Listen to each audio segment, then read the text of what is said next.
ಹೌದೋ ಇಲ್ಲ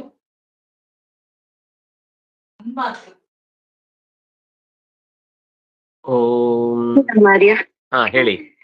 ಮಾರಿಯಾ ಒಂಚೂರು system problem ಆಗಿದೆ. ಒಂದ್ 2 ನಿಮಿಷ ಸಾಲ್ವ್ ಆಗುತ್ತೆ. ನಾನ್ ತಕ್ಷಣ ಹೇಳ್ತೇನೆ. ಇಲ್ಲೇ ಆಯ್ತು. 1 ನಿಮಿಷ ಲಾಗಿನ್ ಆಗ್ಬೇಕು.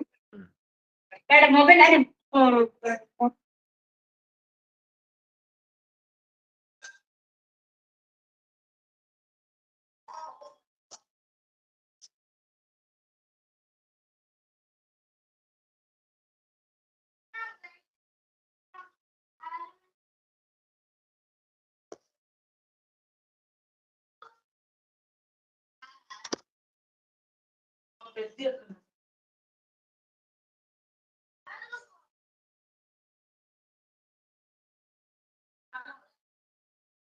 ಒಂದೆರಡು ನಿಮಿಷ ಅವರು ಲಾಗಿನ್ ಆಗ್ಬೇಕಂತ.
ಅಲ್ಲಿ ತನಕ ಹರಿ ಓಂ ಸರ್. ಹರಿ ಓಂ. ಒಂದು ಪ್ರಶ್ನೆ ಕೇಳ್ತೇನೆ ತನಕ.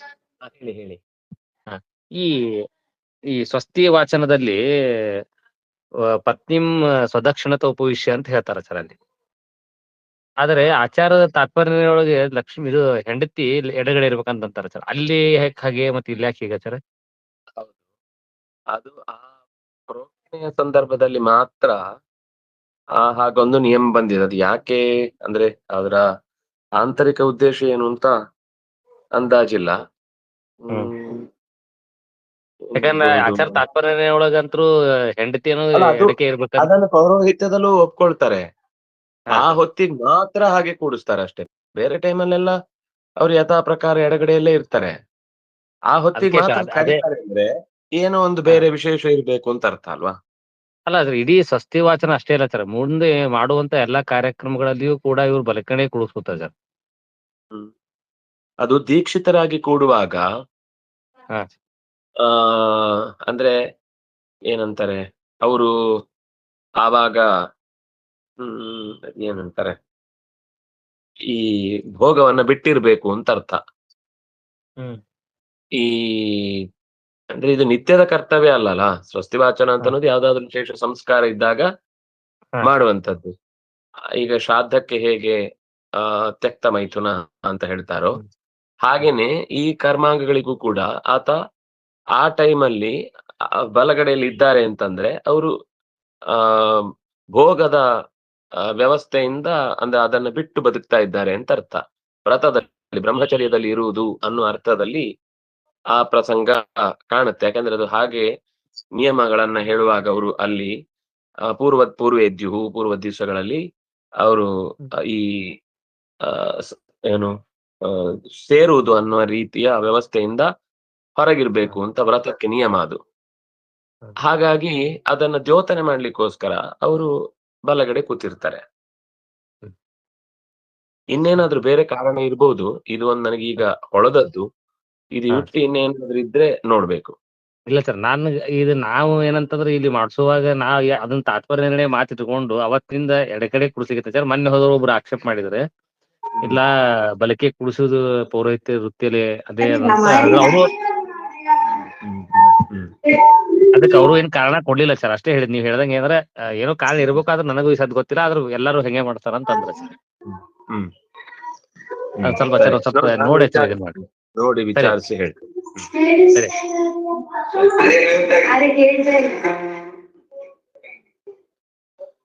ಕೂತ್ಕೊಳ್ಳಿ.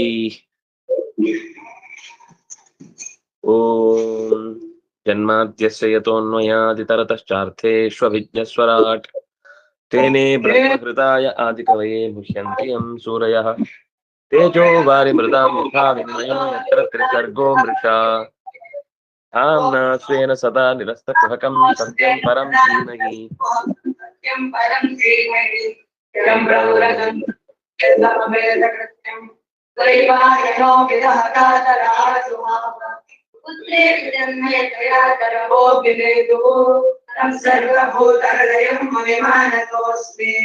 ನಾರಾಯಣಂ ನಮಸ್ಕೃತ್ಯ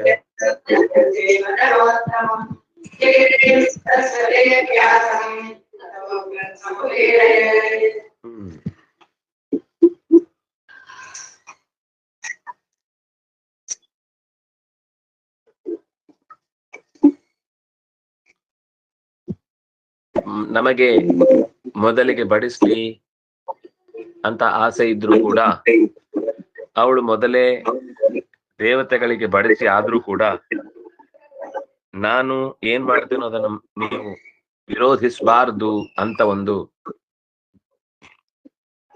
ನಿಯಮವನ್ನು ಹಾಕಿಕೊಂಡ್ಲಿ ಅವಳು ಬಂದದ್ರಿಂದ ಅವಳ ಹತ್ರ ಜಗಳವನ್ನ ಮಾಡ್ಲಿಲ್ಲ ಅನ್ನೋದನ್ನ ನಾವು ನೋಡಿದ್ವಿ.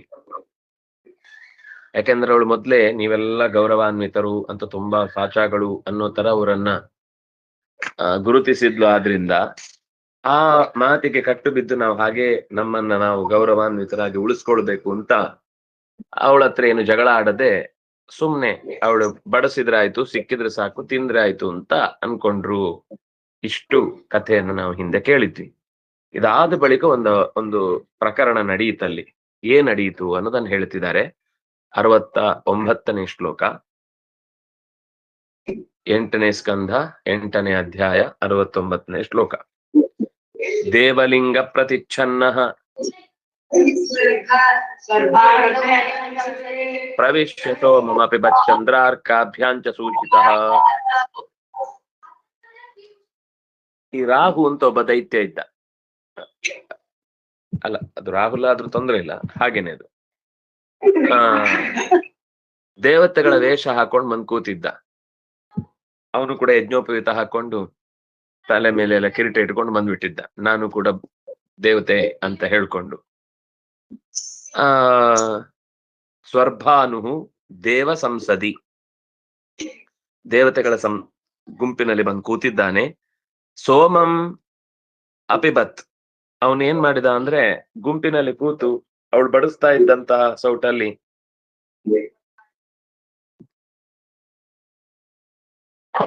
ನಾರಾಯಣ ಅಮೃತವನ್ನ ಕುಡಿಲಿಕ್ಕೆ ಶುರು ಮಾಡಿದ. ಅವಳು ಕೊಟ್ಟದ್ದನ್ನ ತೆಗೆದು ಹಾಕ್ಲಿಕ್ಕೆ ಶುರು ಮಾಡಿದ. ಆಗ ಸೂರ್ಯ ಮತ್ತು ಚಂದ್ರ ಇಬ್ರು ಕೂಡ ಸ್ವರ್ಭಾನು ಆ ಚಂದ್ರ ಅರ್ಕಾಭ್ಯಾಂ ಸೂಚಿತ.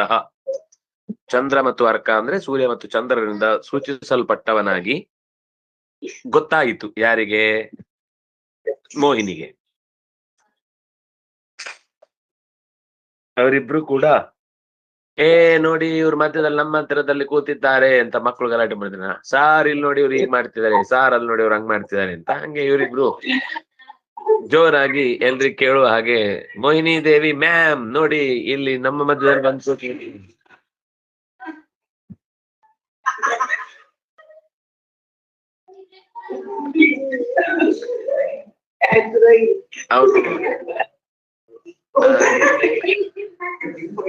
ಅವ್ನು ವಿಷ್ಣುಗುಪ್ತದಲ್ಲಿ ಓದಿದ್ರೆ ಆರ್ಯೇ ಅಂತ ಅಂತಿದ್ನೇನು.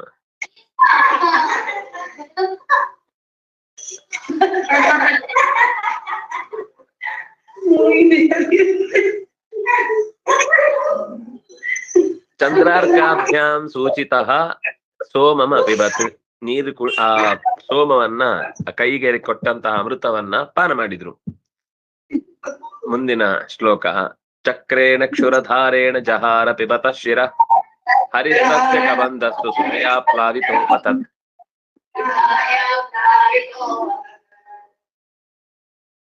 ಪಿಬತಃ ಶಿರಃ ಕ್ಷುರಧಾರೇಣ ಚಕ್ರೇಣ ಜಹಾರ. ಇನ್ನೇನು ಗಂಟ್ಲತ್ರ ಇಳಿಬೇಕಷ್ಟೇ, ಇನ್ನು ಇಳಿದೇ ಇಲ್ಲ. ಆವಾಗ್ಲೇ ಅದು ಬೇರೆ ಪುರಾಣದಲ್ಲಿ ಸ್ವಲ್ಪ ಅವಳು ಹೀಗ್ ಬಡಿಸಿದ್ಲಂತೆ. ಬಡಿಸಿದ ತಕ್ಷಣ ಹೀಗ್ ತೋರಿಸಿದ ತಕ್ಷಣ ಸೌಟನ್ನೇ ತೆಗೆದು ಹಿಂಗ ಅಂದ್ಬಿಡಿದಾಳೆ. ತಲೆ ಹಾರೋಗ್ಬಿಟ್ಟಿದೆ, ಸೌಟಲ್ಲೇ ಹರಿದು ಬಿಟ್ಟಿದ್ದಾಳೆ. ಆದ್ರೆ ಇಲ್ಲಿ ಅವನ ಸೌಟು ಅವನ ಚಕ್ರ ಎಲ್ಲ ಒಂದೇ ಅಲ್ವಾ, ಅವನಿಗೆ ಯಾವ್ದ್ ಬೇಕಾದ್ರೂ ಆಗತ್ತೆ. ಕ್ಷುರಧಾರೇಣ ಚಕ್ರೇಣ, ಹರಿತವಾದ ಚಕ್ರದಿಂದ ತಕ್ಷಣವೇ ಹರಿಣಿ ಏನ್ ಮಾಡಿದಾಳೆ ಅಂತಂದ್ರೆ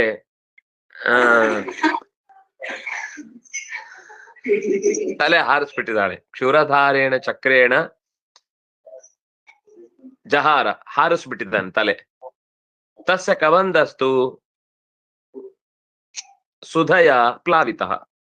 ಅವನ ಉಳಿದ ರುಂಡವಿಲ್ಲದ ಮುಂಡಭಾಗ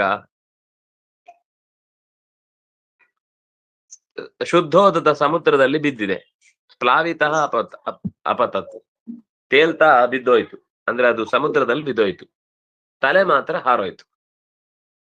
ಯಾಕಂದ್ರೆ ಅದಕ್ಕಿನ್ನು ಇದಕ್ಕೆ ಸಂಬಂಧ ಇಲ್ಲ. ಆ ತಲೆ ಬೇರೆ ಕಡೆ ಹೋಗಿದೆ, ಶರೀರ ಬೇರೆ ಕಡೆ ಬಿದ್ದಿದೆ. ಬಹಳ ಜನ ಈ ಕೆಳಗೆ ಬಿದ್ದ ಮುಂಡವನ್ನೇ ಕೇತು ಅಂತ ಹೇಳುದಿದೆ. ಆದ್ರೆ ಪುರಾಣದಲ್ಲಿ ಎಲ್ಲೂ ಕೂಡ ಅವರ ಉಳಿದ ಶರೀರವನ್ನ ಕೇತು ಅಂತ ಹೇಳಿದ ಭಾಗ ಇಲ್ಲ. ನಮ್ಗೆ ಇಲ್ಲಿ ತನಕನೂ ಆ ತರದ ಸಿಗ್ಲಿಲ್ಲ. ಮತ್ತೇನಿದೆ ಅಂದ್ರೆ ಅವರ ಸ್ತೋತ್ರಗಳಲ್ಲಿ ಎಲ್ಲ ಕಡೆಯಲ್ಲಿ ಕೇತುಗಳದ್ದು.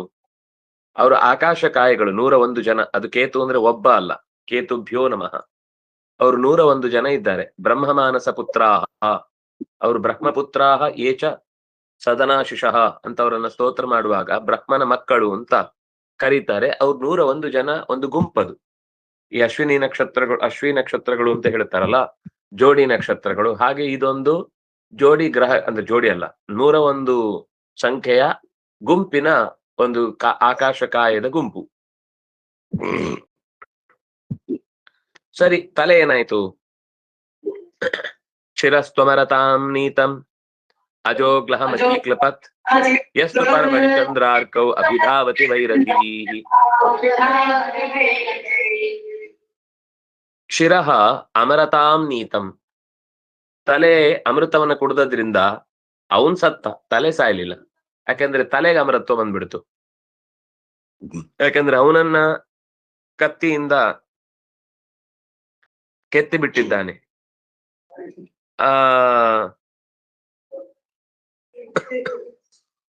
ಆ ಜಾಗದಲ್ಲಿ ಎಲ್ಲ ದೇವತೆಗಳು ಬಂದು ಕೂತ್ರು ಅಂತ ಹೇಳ್ತಾರೆ.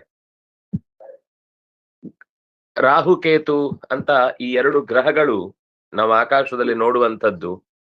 ಈ ರಾಕ್ಷಸರೇ ರಾಹುಕೇತುಗಳಾಗಿರುವುದಲ್ಲ. ರಾಹುವೇ ಈಗ ಪೂಜಿಸುವುದು ಹಾಗಾದ್ರೆ ಯಾರನ್ನ? ರಾಕ್ಷಸನನ್ನು, ದೇವರನ್ನು? ರಾಕ್ಷಸ ಅವನು ನಷ್ಟವಾಗಿದ್ದಾನೆ, ಆದ್ರೆ ಆ ಶರೀರ ನಷ್ಟ ಆಗ್ಲಿಲ್ಲ. ಆದ್ರಿಂದಾಗಿ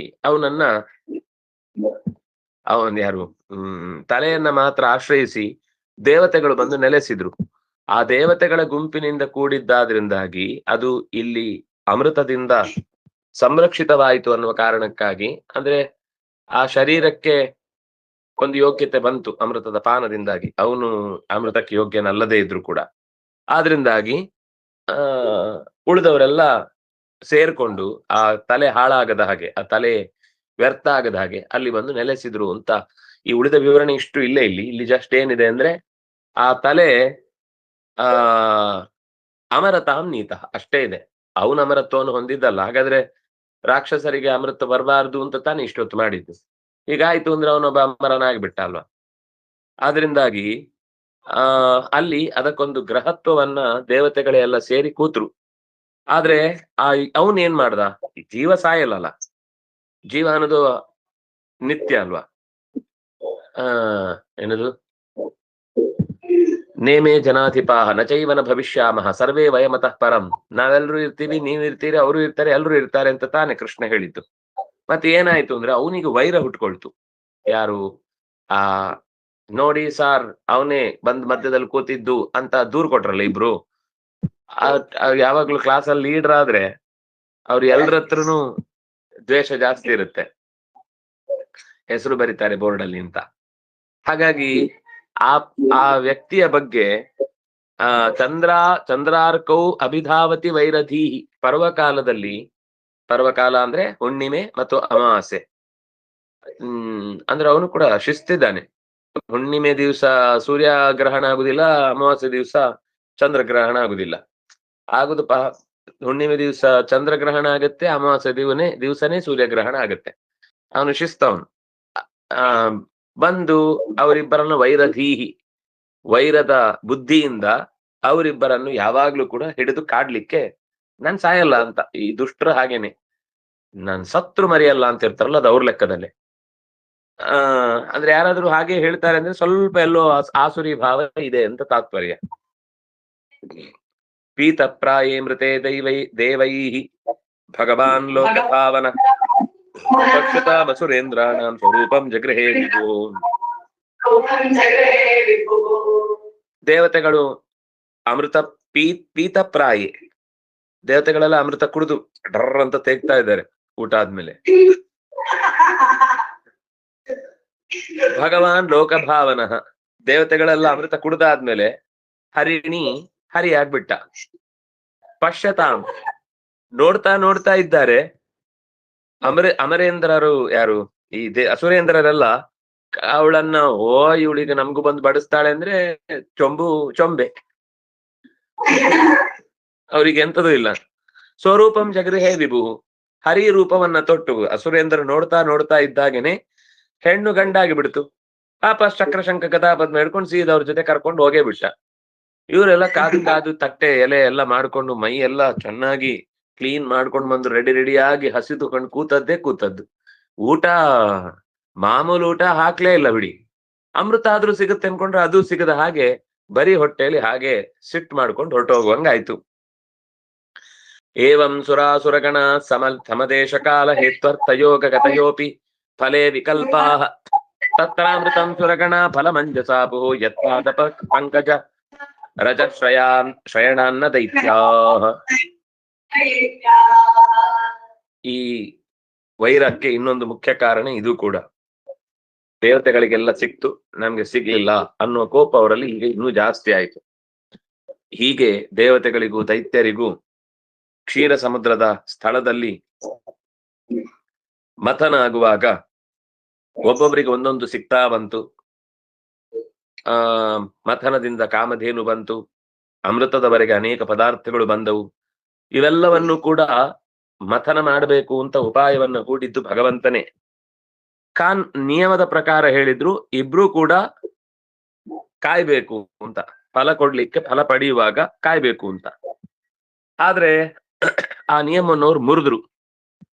ಬಹಳ ಜನ ಪ್ರಶ್ನೆ ಕೇಳಬಹುದು, ಏನು ಅಂದ್ರೆ, ಏನು ಧನ್ವಂತರಿ, ನೀವು ಭಗವಂತನ ಅವತಾರ ಅಂತ ಹೇಳ್ತೀರಿ, ಅವನ ಕೈಯಲ್ಲಿ ಆ ಕಲಶವನ್ನು ಹಿಡಿದು ತರುವಾಗ ಅಂದ್ರೆ ಧನ್ವಂತರಿ ಕೈಯಲ್ಲಿ ಅಮೃತವನ್ನು ಯಾಕೆ ಗಟ್ಟಿ ಹಿಡ್ಕೊಂಡಿರ್ಲಿಲ್ಲ, ಅವರ ಕೈಯಿಂದ ತಪ್ಪಿಸ್ಕೊಳ್ಬಹುದಿತ್ತಲ್ಲ ಅಂತ ಹೀಗೊಂದು ಪ್ರಶ್ನೆ ಬರಬಹುದು. ಅದನ್ನೇ ಇಲ್ಲಿ ತೋರಿಸಿದ್ದು. ಏನು ಅಂದ್ರೆ, ಫಲಮಂಜಸ ಆಪುಹು, ಯಾರ ಸ್ವಭಾವ ಎಂತದ್ದೋ ಅಂಥ ಫಲ ಸಿಗುತ್ತೆ ಅಂತ ಲೋಕದಲ್ಲಿ ತೋರಿಸ್ಲಿಕ್ಕೋಸ್ಕರನೇ ಅವರು ಕಳ್ಳತನ ಮಾಡ್ಕೊಂಡು ಎಳ್ಕೊಂಡು ಹೋದ್ರಾದ್ರಿಂದಾಗಿ ಅವರಿಗೆ ದೇವರು ಬಡಿಸ್ಲಿಲ್ಲ. ಆದ್ರೆ ಯಾರು ಕಳ್ಳತನ ಮಾಡದೆ ಕಾಯ್ತಾ ಇದ್ರು ಅವರಿಗೆ ದೇವ್ರು ಕೊಟ್ಟ. ಸಾಮಾನ್ಯವಾಗಿ ಮನೆಯಲ್ಲೂ ಕೂಡ ಕಿತ್ತಾಡುವ ಮಕ್ಳಿದ್ರೆ ಅವ್ರಿಗೆ ಒಂದು ಏಟ್ ಕೊಟ್ಟು, ಯಾರು ಕಿತ್ತಾಡದೆ ಸುಮ್ನೆ ಪಾಪ ಅಂತ ತಟ್ಟೆ ಎದುರುಗಡೆ ಹಾಗೆ ಕೂತಿರ್ತಾರೋ ಅವರಿಗೆ ಫಸ್ಟ್ ಬಡಿಸುದು. ನೀವು ಗಲಾಟೆ ಮಾಡ್ತಿರಲ್ಲ, ನಿಮ್ಗಿಲ್ಲ ಇವತ್ತು ಹೋಗಿ ಅಂತ ದೂರ ಇಡ್ತಾರೆ. ಹಾಗೇನೆ ಸೇಮ್ ಈ ಮಕ್ಕಳು ಕೂಡ ಗಲಾಟೆ ಆಡುವಾಗ ಇಬ್ರು ದೇವರಿಗೆ ಮಕ್ಕಳೇ, ಆದ್ರೆ ಇವರ ದುರ್ಬುದ್ಧಿ ಇಷ್ಟ ಆಗ್ಲಿಲ್ಲ. ಅದಕ್ಕೋಸ್ಕರ ಒಂದ್ಸರ್ತಿ ಇವರಿಗೆ ತಟ್ಟೆ ಖಾಲಿ ಬಿಟ್ರೆ ಗೊತ್ತಾಗತ್ತೆ, ಹಾಗಾದ್ರೂ ಹೊಟ್ಟೆಯಲ್ಲಿ ಬುದ್ಧಿ ಬಂದ್ರೆ ನೆಕ್ಸ್ಟ್ ಸರ್ತಿ ಆದ್ರೂ ಕೂಡ ರೈಟ್ ಆಗಿ ವರ್ತಿಸ್ತಾರೆ ಅಂತ ಅನ್ಕೊಂಡ್ರು. ಆದ್ರೆ ಅವ್ರಿಗೆ ಶಿಕ್ಷೆ ಕೊಟ್ಟದ್ದು ಇನ್ನೂ ಚಿಟ್ಟೆ ಜಾಸ್ತಿ ಆಯ್ತು. ಅದು ಅಸುರರ ಸ್ವಭಾವ ಹಾಗೇನೆ, ಏನ್ ಮಾಡ್ಲಿಕ್ಕಾಗಲ್ಲ. ಯತ್ಪಾದ ಪಂಕರಜಸ ಶ್ರಯಣಾನ್ನ ದೈತ್ಯಾಹ. ಎರಡನೇದು, ಏನ್ ಮಾಡಿದ್ರು ದೇವರು ಸಿಟ್ಟು ಮಾಡಬಾರದು ಅಂತ ಹೇಳಿ ದೇವರ ಪಾದವನ್ನೇ ಆಶ್ರಯಿಸಿದ್ರು. ಆದ್ರಿಂದಾಗಿ ದೇವತೆಗಳಿಗೆ ಅಮೃತ ಚೆನ್ನಾಗಿ ಸಿಕ್ಕಿತು, ಆದ್ರೆ ದೈತ್ಯರಿಗೆ ಅದರ ಫಲ ಕೆಟ್ಟದಾಗಿಯೇ ಸಿಕ್ಕಿತು. ಹೀಗೆ ಅಸುರರು ಅಮೃತವನ್ನ ಪಡೀಲಿಲ್ಲ, ದೇವತೆಗಳು ಅಮೃತವನ್ನ ಪಡೆದ್ರು. ದೇಹಾತ್ಮಜಾದಿಶು ಸುಕರ್ಮ ಮನೋವಚೋಭಿ ದೇವಾತ್ಮಜಾದಿಶು ನೃಭಿಸ್ತದತಃಪುರಸ್ತಾತ್ ತೈರೇವ ಸದ್ಭವತಿ ಯತ್ ಕ್ರಿಯತೆ ಚ ತಸ್ಮಿನ್ ಸರ್ವಸ್ಯ ತದ್ಭವತಿ ಮೂಲ ನಿಷೇಚನಂ ಯತ್. ಮನುಷ್ಯರು ಕೇವಲ ತಮ್ಮ ಶರೀರ, ಮಕ್ಕಳು ಇತ್ಯಾದಿಗಳ ವಿಷಯದಲ್ಲಿ ಪೋಷಣೆ ಮಾಡಬೇಕು ಅಂತ ಪ್ರಯತ್ನ ಮಾಡ್ತಾ ಇರ್ತಾರೆ. ದೇಹ ಆತ್ಮಜಾದಿಶು, ದೇಹ ಮತ್ತು ಮಕ್ಕಳು ಮತ್ತು ಇನ್ನುಳಿದಂತೆ ಏನೇನು ಮನೆಯ ಪರಿಸರ ಇದೆಯೋ ಅದನ್ನ ಹೇಗೆ ಸುಕರ್ಮ ಮನೋಬಚೋಭಿ, ಒಳ್ಳೆಯ ಕರ್ಮ, ಸಂಪತ್ತು, ಒಳ್ಳೆಯ ದುಡ್ಡು ಮತ್ತು ಒಳ್ಳೆ ಮನಸ್ಸು, ವಚೋಭಿಹಿ ಮಾತುಗಳಿಂದ ಪೋಷಣೆಗೆ ಏನ್ ಪ್ರಯತ್ನ ಬೇಕೋ ಅದನ್ನ ಮಾಡ್ತಿರ್ತಾರೆ. ನಾವೇ ಮಾಡ್ತೇವೆ ಅಂತ ಅವ್ರು ಯಾವಾಗ ಅನ್ಕೊಳ್ತಾರೋ ತನ್ನ ಸಂಸಾರವನ್ನ ನೋಡ್ಕೊಳ್ತೇವೆ ಅಂತ, ಹಾಗಾದ್ರೆ ಕೆಲವೊಂದ್ ಸರ್ತಿ ಫಲ ಕೊಡದೇ ಹೋಗುತ್ತೆ. ಯಾಕೆಂದ್ರೆ ದೇವರ ಸೇವೆಯ ಉದ್ದೇಶವಾಗಿ ಅವರು ಕುಟುಂಬವನ್ನ ನೋಡ್ಕೊಳ್ತಾ ಇದ್ದಾರೆ ಅಂತ ಆದ್ರೆ ಅದೆಲ್ಲವೂ ಸಸೂತ್ರವಾಗಿ ನಡೆಯುತ್ತೆ. ನಾನೇ ಎಲ್ಲ ಕುಟುಂಬವನ್ನ ಪಾಲನೆ ಮಾಡುವನು, ಪೋಷಣೆ ಮಾಡುವನು ಅಂತ ಯಾವಾಗ ಅವನ ತಲೆಯಲ್ಲಿ ಒಂದು ಹಮ್ಮು ಭಾವ, ಅಹಮ್ಮೇ ಹಮ್ಮು, ಆ ಅಹಂ ಭಾವ ಯಾವಾಗ ತುಂಬುತ್ತೋ ಆವಾಗ ಅದರ ಪರಿಣಾಮವೇ ಬೇರೆ ಇರುತ್ತೆ. ಆದ್ರೆ ಆರಾಧನೆ ಮಾಡುವಾಗ ಹೆಂಡೀರು, ಇದನ್ನೇ ದಾಸರು ಹೆಂಡೀರು ಮಕ್ಕಳು ನಿನ್ನ ತೋಂಡಿರೆಂಬರು. ತೋಂಡರು ಅಂತಂದ್ರೆ ದೇವರ ಸಹಾಯಕ್ಕಾಗಿ ಇರುವಂತಹ ಸಹಾಯಕರು ಅಂತ. ಅಂದ್ರೆ ನನ್ನ ಪರಿವಾರ ನನಗಿರುವುದು ಸತ್ಕರ್ಮಮಾಚರಣೆ ಮಾಡ್ಲಿಕ್ಕೆ ಹೊರತು ನಾನ್ ಸುಖ ಪಡ್ಲಿಕ್ಕೆ ಅಂತ ಅಲ್ಲ. ದೇವರ ಸೇವೆಗೋಸ್ಕರ ನನ್ಗೆ ಇಡೀ ಬಾಂಧವ್ಯವನ್ನ ಕುಟುಂಬವನ್ನ ಭಗವಂತ ಕೊಟ್ಟಿದ್ದಾನೆ ಅಂತ ಮನೆಯ ಪ್ರತಿಯೊಬ್ಬ ಸದಸ್ಯನೂ ನನಗೆ ಒಳ್ಳೆ ಅಪ್ಪನನ್ನ ಅಮ್ಮನನ್ನ ಕೊಟ್ಟಿದ್ದಾರೆ, ಅಥವಾ ನನಗೆ ಒಳ್ಳೆ ತಂಗಿಯನ್ನ ಅಣ್ಣನನ್ನ ಕೊಟ್ಟಿದ್ದಾರೆ ಅನ್ನುವ ಈ ಹಿನ್ನೆಲೆ ಎಚ್ಚರ ಇರ್ಬೇಕಾದದ್ದು ಏನು ಅಂದ್ರೆ ಭಗವಂತನ ಆರಾಧನೆಗೆ ಅಂತ ಯೋಚನೆ ಮಾಡಿದ್ರೆ ಆಗ ತೈರೇವ ಸದ್ಭ್ಯವತಿ ಯತ್ ಕ್ರಿಯತೆ ಚ ತಸ್ಮಿನ್, ಅದೇ ಬಂಧು ಬಾಂಧವರಿಂದ ಅವನಿಗೆ ಸತ್ಕರ್ಮದಲ್ಲಿ ಇನ್ನು ಹೆಚ್ಚು ತೊಡಗ್ಲಿಕ್ಕಾಗತ್ತೆ. ಮತ್ತು ಅದಕ್ಕೊಂದು ಒಳ್ಳೆ ಮಾತು, ಮೂಲ ನಿಷೇಚನಂ ಯತ್. ನೀವು ಯಾರನ್ನೇ ಪೋಷಣೆ ಮಾಡುವುದಾದ್ರೂ ಕೂಡ ಮೂಲ ನಿಷೇಚನೆ ಮಾಡಿದ್ರೆ ಮಾತ್ರ ಮರ ಅರಳತ್ತೆ. ನೀವು ನಿಮ್ಗೆ ಇಡೀ ಕುಟುಂಬವನ್ನ ತಂದು ಕೊಟ್ಟವ ಭಗವಂತ, ಅಲ್ಲಿಗೆ ನೀವು ನೀರು ಹಾಕದೆ ಹೋದ್ರೆ ಉಳಿದವರಿಗೆ ನೀವು ಪೋಷಣೆ ಮಾಡ್ತೀರಿ ಅಂತ ಎಲೆಗಳಿಗೆ ಸ್ಪ್ರೇ ಮಾಡುದು, ಹೂಗಳಿಗೆ ನೀರು ಚುಂಕ್ಸುದು, ಹಣ್ಣುಗಳನ್ನೇ ನಿಧಾನ ದೊಡ್ಡ ದೊಡ್ಡ ತಂಬಿಗೆಯಲ್ಲಿ ಮುಳುಗಿಸಿ ತೆಗೆಯುವುದು, ಯಾವುದನ್ನ ಮಾಡಿದ್ರೂ ಕೂಡ ಮರ ಬದುಕಲ್ಲ. ಮರ ಬದುಕುದು ಹೇಗೆ ಅಂದ್ರೆ ಮೂಲ ನಿಷೇಚನಂ ಯತ್. ನಮ್ಮ ಈ ಎಲ್ಲ ಕೌಟುಂಬಿಕ ಸಂಸಾರದ ಬಾಂಧವ್ಯಗಳಿಗೆ ಮೂಲ ಕಾರಣ ತ್ವಮೇವ ಮಾತಾ ಚ ಪಿತಾ ತ್ವಮೇವ ತ್ವಮೇವ ಬಂಧುಶ್ಚ ಸಖಾ ತ್ವಮೇವ ತ್ವಮೇವ ವಿದ್ಯಾ ದ್ರವಿಣಂ ತ್ವಮೇವ ಸರ್ವಂ ಮಮ ದೇವ ದೇವ ಅನ್ನುವ ಎಚ್ಚರಿಕೆಯಿಂದ ಭಗವಂತನ ಆರಾಧನೆ ಮಾಡಿದ್ರೆ ಮಾತ್ರ ಮೂಲಕ್ಕೇರದ ನೀರು ಹೇಗೆ ಇಡೀ ಮರದ ಹಣ್ಣು, ಹೂ, ಎಲೆ, ಚಿಗುರುಗಳಿಗೆಲ್ಲದಕ್ಕೂ ಕೂಡ ಬೇಕಿರುವ ಪೋಷಣೆಯನ್ನು, ಜೀವಂತಿಕೆಯನ್ನು ತುಂಬುತ್ತೋ ಹಾಗೆ ಭಗವಂತನಿಗೆ ಎರೆದಂತಹ ಅಭಿಷೇಕ ಅಥವಾ ನೀರು ಅಥವಾ ಅರ್ಥ ಅಥವಾ ಸಂಪತ್ತು ಅಥವಾ ನೈವೇದ್ಯ ಆರಾಧನೆ ಏನು ಅದು ಇಡೀ ನಮ್ಮ ಪರಿವಾರಕ್ಕೆ. ನಾವು ಕನ್ನಡಿಯನ್ನ ಅಲಂಕಾರ ಮಾಡ್ಲಿಕ್ಕೆ ಕೂತ್ರೆ ನಾವು ಚೆನ್ನಾಗಿ ಕಾಣ್ತೇವಾ? ಅಲ್ರಿ, ಕನ್ನಡಿಗೆ ಯಾಕ್ರಿ ಅಲಂಕಾರ ಮಾಡ್ತಿದ್ದೀರ? ಅಲ್ಲ, ನನ್ನ ಪ್ರತಿಬಿಂಬ ಕಾಣುದಲ್ಲಿ ಅಲ್ವಾ, ಅದಕ್ಕೆ ಅಲಂಕಾರ ಮಾಡ್ತಾ ಇದ್ದೇನೆ ಅಂದ್ರೆ. ಪ್ರತಿಬಿಂಬ ಚೆನ್ನಾಗಿ ಕಾಣ್ಬೇಕು ಅಂದ್ರೆ ನನಗೆ ಅಲಂಕಾರ ಮಾಡ್ಕೋಬೇಕು. ಹಾಗೇನೆ ಭಗವಂತನನ್ನ ಆರಾಧನೆ ಮಾಡಿದ್ರೆ ಅದು ನನಗೆ ಅಲಂಕಾರ ಆಗುತ್ತೆ. ಯಾಕಂದ್ರೆ ಅವನು ಬಿಂಬ, ನಾನು ಪ್ರತಿಬಿಂಬ. ಬಿಂಬ ಪ್ರತಿಬಿಂಬ ಭಾವದಿಂದ ಭಗವಂತನ ಎಚ್ಚರ ಇಲ್ಲದೆ ಹೋದ್ರೆ ಪ್ರತಿಬಿಂಬ ಯಾವತ್ತೂ ಕೂಡ ಮೂರ್ಖರಂತೆ ಕಾಣುತ್ತೆ ಅನ್ನುವ ಈ ಮಾತನ್ನ ಭಾಗವತ ಪುರಾಣದ 8ನೇ ಸ್ಕಂದದ 8ನೇ ಅಧ್ಯಾಯದ ಕೊನೆಯ 74ನೇ ಶ್ಲೋಕಕ್ಕೆ ಮುಕ್ತಾಯವಾಯಿತು ಅಂತ ನಾವು ಇವತ್ತಿಗೆ ಇದನ್ನ ಇಲ್ಲಿ ನೋಡ್ತಾ ಇದ್ದೇವೆ. ಮತ್ತೆ 9ನೇ ಅಧ್ಯಾಯ ಆರಂಭ ಆಗುತ್ತೆ. ಶ್ರೀ ಶುಕ ಉವಾಚ ಇತಿ ದಾನವದೈತೇಯ ನಾವಿಂದನ್ನಮೃತಂ ನೃಪ ಯುಕ್ತಾ ಕರ್ಮಣಿ ತತ್ಯುಕ್ತಾಶ್ಚ ವಾಸುದೇವ ಪರಾಂಗುಖಾಃ. ಶುಕಾಚಾರ್ಯ ಹೇಳ್ತಾರೆ, ಓ ರಾಜನ್, ಯಾವಾಗ ವಾಸುದೇವನಿಗೆ ಬೆನ್ನು ಹಾಕ್ತಾ ಹೋದ್ರು ಆವಾಗ ಕತ್ತಲೆ ಕಡೆಗೆ ಹೋದ್ರಿಂದ ತಟ್ಟೆ ಕಾಣ್ಲೇ ಇಲ್ಲ. ಬೆಳಕಿನತ್ತ ಹೋದ್ರೆ ತಟ್ಟೆ ಎಲ್ಲಿಟ್ಟಿದ್ದಾರೆ ಅಂತ ಕಾಣತ್ತೆ, ತುಳಿಯುವುದಿಲ್ಲ, ಊಟಕ್ಕಲ್ಲೇ ಕೂತ್ಕೊಳ್ಬಹುದು. ನಾವು ಬೆನ್ನು ಹಾಕೊಂಡು ವಾಪಸ್ ಈಗ ಹೋಗ್ತಾ ಇದ್ರೆ ತಟ್ಟೆನೂ ಒದ್ದು ಬಿಡ್ತಾನೆ, ಎಲ್ಲೋ ಹೋಗಿರುತ್ತೆ. ನೆರಳು ಅವನಿಗೆ ಆ ಕಡೆ ಕತ್ಲೆ ಆಗ್ತಾ ಆಗ್ತಾ ಆಗ್ತಾ ಅದು ಕಾಣಿಸುದಿಲ್ಲ. ಕೊನೆಗೆ ನೆರಳು ತನ್ನೊಟ್ಟಿಗೆ ಬರಲ್ಲ. ಬೆನ್ನಾಕಿ ಹೋದ್ರೆ ಬೆಳಕಿಗೆ ನೆರಳು ತನ್ನ ಜೊತೆಗೆ ಬರಲ್ಲ. ಆದ್ರಿಂದಾಗಿ ದೇವತೆಗಳು ಪರಾಂಗುಖಾಹ, ಯಾರಿಗೆ ವಾಸುದೇವ ಪರಾಂಗುಖಾಹ, ಎಷ್ಟು ಯುಕ್ತಾಹ ಕರ್ಮಣಿ, ದೇವತೆಗಳ ಶಕ್ತಿಗೆ ಸಮಾನವಾಗಿಯೇ ದೈತ್ಯರು ಕೂಡ ಈ ಕೆಲಸದಲ್ಲಿ ಪ್ರಯತ್ನವನ್ನ ಪಟ್ಟಿದ್ದಾರೆ. ಆದ್ರೂ ನಾವಿಂದನ್ ಅಮೃತಂ ನ ಅವಿಂದನ್, ಅವರು ಹೊಂದಲಿಲ್ಲ. ಯಾಕೆಂದ್ರೆ ವಾಸುದೇವನನ್ನ ಒಳಗಿನಿಂದಲೇ ಬೈಕೊಂಡು ನಮ್ಮ ಸಾಮರ್ಥ್ಯದಿಂದ ಪಡೆದದ್ದು ಅಂತ ಸ್ವಾರ್ಥಿಗಳಾಗಿ ಅದನ್ನ ತಮ್ಮ ವ್ಯಕ್ತಿಗತವಾದ ಸಿದ್ಧಿಗೋಸ್ಕರ ಅದನ್ನು ಬಳಸ್ಲಿಕ್ಕೆ ಪ್ರಯತ್ನ ಮಾಡಿದ್ರು. ಅದರ ಪರಿಣಾಮ ಅವರಿಗೆ ಹಾಗಾಯಿತು ಅಂತ ಹೇಳ್ತಾ ಇದ್ದಾರೆ. ಸಾಧಯಿತ್ವಾಮೃತಂ ರಾಜನ್ ಸಾಯಿತ್ವಾಮೃತಂ ಸುರಾನ್ ಪಶ್ಯತಾಂ ಸರ್ವಭೂತಾನಾಂ ಯಯೋ ಗರುಡವಾಹನಃ.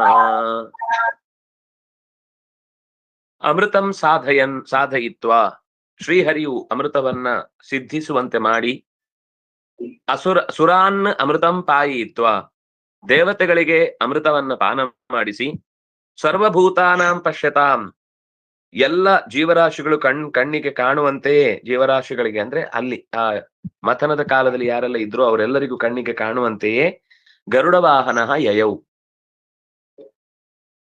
ಗರುಡನ ಮೇಲೆ ಕುಳಿತು ಮರಳಿ ಪ್ರಯಾಣವನ್ನ ಬೆಳೆಸಿದ, ಅಂದ್ರೆ ವಾಪಸ್ ಹೋದ, ವೈಕುಂಠಕ್ಕೆ ಹೊರಟ. ಸಪತ್ನಾನಾಂ ಪರಾಮೃದ್ಧಿಂ ದೃಷ್ಟ್ವಾ ಜತಿನಂದನಾಃ ಅಮೃಷ್ಯಮಾಣ ಉತ್ಪೇತು ದೇವಾನ್ ಪ್ರತ್ಯುದ್ಯತಾಯುಧಾಃ. ನಮ್ಮ ಶತ್ರುಗಳು ಅಮೃತದ ಪಾನವನ್ನ ಮಾಡಿ ಪರಮ ಸಮೃದ್ಧಿಯನ್ನು ಅನುಭವಿಸ್ತಾ ಇರುವುದನ್ನ ಕಂಡು ದಿತಿನಂದನಾಃ ಪರಾಮೃದ್ಧಿಂ ದೃಷ್ಟ ಕೈ ತಿಕ್ಕೊಳ್ಳಿಕ್ ಶುರು ಮಾಡಿದ್ರು. ಅದಕ್ಕೆ ಅಲ್ಲಿ ರೋಮವೇ ಬೆಳಿಲ್ಲ, ಉರಿತಾ ಇತ್ತು. ಅಮೃಷ್ಯಮಾಣ, ತಡ್ಕೊಳ್ಳಿಕ್ಕೆ ಆಗ್ಲಿಲ್ಲ ಅವರಿಗೆ. ಪ್ರತ್ಯುದ್ಯತಾಯುಧಾಃ ದೇವಾನ್ ಉತ್ಪೇತು, ಕೈಯಲ್ಲಿ ಸಿಕ್ಕ ಕುಡುಗೋಲು ಕಡ್ಡಿ ಗಿಡ್ಡಿ ಎಲ್ಲ ಸಿಕ್ಕಿದ್ದೆಲ್ಲ ಹಿಡ್ಕೊಂಡು ದೇವತೆಗಳ ಮೇಲೆ ಯುದ್ಧಕ್ಕೆ ಸಾಗಿದ್ರು. ಪ್ರತ್ಯುದ್ಯತಾಯುಧಾಃ ದೇವಾನ್ ಉತ್ಪೇತು, ಮೇಲೆರಗಿದರು. ಅವರಿಗೆ ಸಿಟ್ಟು ಬಂದ್ರೆ ಹಾಗೆ ಬಾಯಲ್ಲಿ ಮಾತಾಡೇ ಗೊತ್ತಿಲ್ಲ, ಎಲ್ಲ ಕೈಯೇ ಡಬ್ ಅಂತ ಹೋಗಿ ಒದ್ದುದೆ ಮೊದ್ಲು, ಆಮೇಲೆ ಮಾತು. ಏನಾಯ್ತು ಅಂತ ಕೇಳಲಿಕ್ಕೂ ಬಿಡಲ್ಲ, ಅದೆಲ್ಲ ನಂಗೆ ಗೊತ್ತಿಲ್ಲ, ಮೊದ್ಲು ಪೆಡ್ತೀನಿ ಅಷ್ಟೇ, ಆಮೇಲೆ ಮತ್ ಮಾತಾಡೋಣ ಅಂತ. ತತಃಸುರಗಣಾ ಸರ್ವೇ ಸುಧಯಾ ಪೀತಯೈಧಿತಾಃ ಪ್ರತಿಸಂಯುಧು ಶಸ್ತ್ರೈಃ ನಾರಾಯಣ ಪರಾಯಣಾಃ. ನಾರಾಯಣನನ್ನೇ ಪರಮ ಆಶ್ರಯ ಅಂತ ಭಾವಿಸಿದಂತಹ ದೇವತೆಗಳೆಲ್ಲರೂ ಕೂಡ ಈಗಾಗಲೇ ಅಮೃತವನ್ನ ಕುಡಿದು ಶಕ್ತಿ ಚೆನ್ನಾಗಿ ಪೀತಯ ಏಧಿತಾಃ, ಕುಡಿದು ಚೆನ್ನಾಗಿ ಕೊಬ್ಬಿ ಗುಂಡುಕಾಗಿದ್ದಾರೆ. ಆದ್ರಿಂದಾಗಿ ಶಸ್ತ್ರದ ಪ್ರತಿರೋಧಕ್ಕೆ ಅವರು ನಿಂತರು. ಪಡೆದು ಅಂದ್ರೆ ಸಂಯುಯುಧು, ಪ್ರತಿಯಾಗಿ ಅವರೂ ಕೂಡ ಯುದ್ಧವನ್ನ ಮಾಡಿದ್ರು. ಇಲ್ಲಾಂದ್ರೆ ಯಾವಾಗ್ಲೂ ಓ ಅಂತ ಅನ್ಕೊಂಡ್ ಬಂದ್ರೆ ಇವ್ರು ಓ ಅಂತ ವಾಪಸ್ಸಿಗೆ ಓಡ್ತಾ ಇದ್ರು ದೇವತೆಗಳು. ಈಗ ಕುಡಿದು ಚೆನ್ನಾಗಿ ಪ್ರತಿರೋಧ ಒಡ್ಲಿಕ್ಕೆ ಬೇಕಿರುವ ಶಕ್ತಿ ಬಂದಿತ್ತಲ್ಲ, ಸಂಯುಯುಧು, ಪ್ರತಿಯಾಗಿ ಅವರು ಕೂಡ ತಮ್ಮ ಕೈಯಲ್ಲಿ ಆಯುಧಗಳನ್ನೆಲ್ಲ ಹಿಡ್ಕೊಂಡು ಹೋರಾಟಕ್ಕಾಗಿ ಬಂದ್ರು. ತತ್ರ ದೇವಾಸುರೋ ನಾಮ ರಣ ಪರಮದಾರುಣ ರೋಧತ್ಯಧನ್ವತೋ ಉದನ್ವತೋ ರಾಜಂತಮುಲೋ ರೋಮಹರ್ಷಣಃ. ಕ್ಷೀರ ಸಮುದ್ರದ ತೀರದಲ್ಲಿ ಸ್ವಲ್ಪ ಹೊತ್ತಿಗೆ ಹಿಂದೆ ಬಾಯ್ ಅಂದ್ರೆ ಬಾಯ್ ಅಲ್ಲ, ಬಾಯ್ ಅನ್ಕೊಂಡಿದ್ದವರೆಲ್ಲ ಈಗ ಬಾಯ್ ಬಡ್ಕೊಳ್ಳಿಕ್ ಶುರು ಮಾಡಿದ್ರು.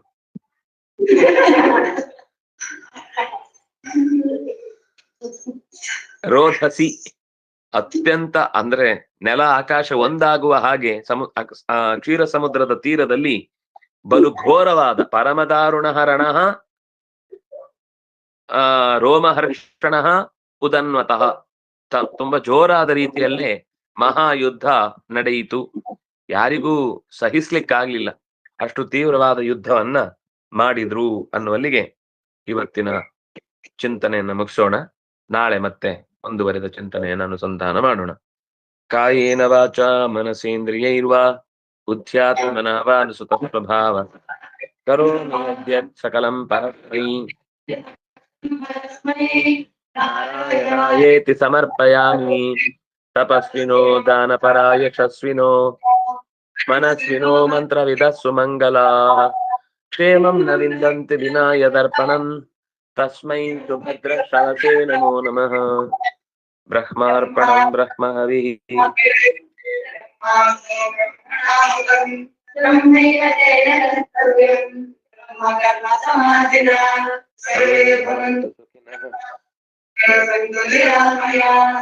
ಸರ್ವೇ ಭದ್ರಾಣಿ ಪಶ್ಯಂತು ಮಾ ಕಶ್ಚಿತ್ ದುಃಖ ಭಾಗ್ ಭವೇತ್.